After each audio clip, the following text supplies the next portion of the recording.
Ayem tentrem ing desane Pak Tani urip rukun bebarengan bangun desa sak kancane Pak Tani nyambut gawe penuh semangat wayah esuk wis padha budal megawe rame-rame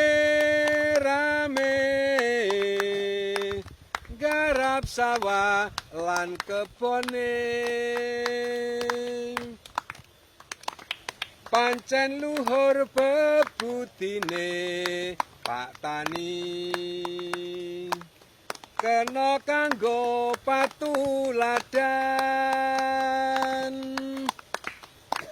nyambung urip saanane Pak Tani